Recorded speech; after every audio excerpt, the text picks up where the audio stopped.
Je suis Sista Mam, artiste musicienne, auteur, compositeur, interprète, spécialité reggae africain. Au début, on a commencé par mettre en place un orchestre qui s'appelle Akilima Roots. C'était composé de frères maliens, un frère du Congo, un autre du Cameroun et un de la Côte d'Ivoire. Donc ensemble, on a monté ce groupe pour rendre hommage à Marley, à Peter Tosh et à tous ces braves reggaemen disparus. C'est avec ça qu'on a commencé. Et ensuite, j'ai intégré une chorale catholique chrétienne parce que on a remarqué que tous les grands chanteurs passent par des chorales. Donc cette chorale a bien voulu m'accepter, bien qu'on ne partage pas la même religion. Donc j'ai intégré cette chorale et j'ai continué à travailler ma voix avec elle. Et au jour d'aujourd'hui, on est toujours ensemble. La première difficulté, c'est d'abord mon genre.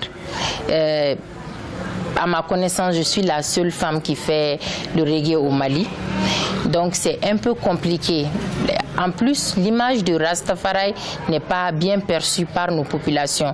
Ça ne fait pas partie de la culture malienne. Donc c'est un truc nouveau pour les Maliens. On mène un combat de sensibilisation par rapport à l'idéologie, parce que les gens comprennent déjà c'est quoi le Rasta, c'est quoi le combat de Rasta, que le Rasta ce n'est pas la drogue, le Rasta ce n'est pas l'alcool, c'est une philosophie, c'est un mode de vie. Donc il y a ce combat et je pense déjà que pendant ces années, les Maliens ont compris. Parce qu'à travers la participation du public à nos différents concerts, on constate que les gens aiment le reggae maintenant à travers nous. Voilà mon groupe et moi. Oui, regret il y a, c'est déjà la séparation de ce groupe. Parce qu'au jour où nous sommes, on est 4 dans le groupe. Il y a encore le frère congolais qui est là, Robert Ibaï. Il y a le joueur de Tama, Baba Sissoko. Il y a qu'une mamie, ma soeur, ma jumelle et moi. Nous ne sommes plus que 4. Bon, le groupe a explosé. Je peux parler comme ça.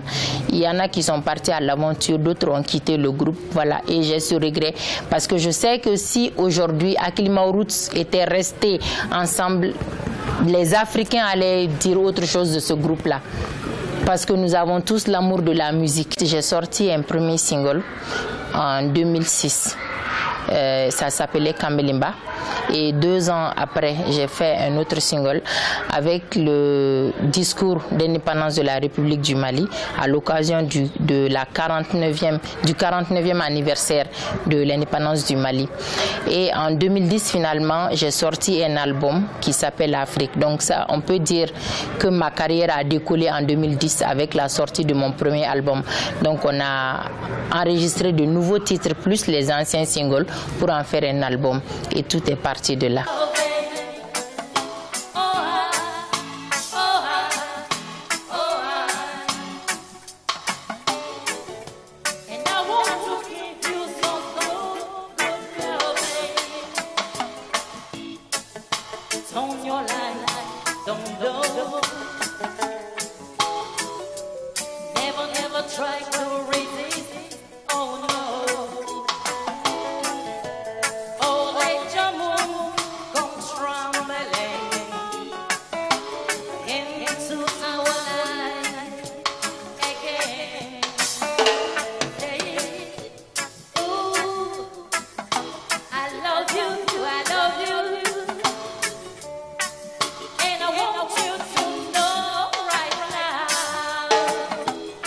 Le message que j'ai à lancer à tous les Africains, c'est que nos politiques doivent arrêter de penser à leur intérêt personnel et de penser au devenir, à l'union de l'Afrique. Si l'Afrique s'unit, si l'Afrique est unie, c'est le bonheur de tous les Africains. Donc nous aspirons tous à ce que l'unité de l'Afrique soit une réalité.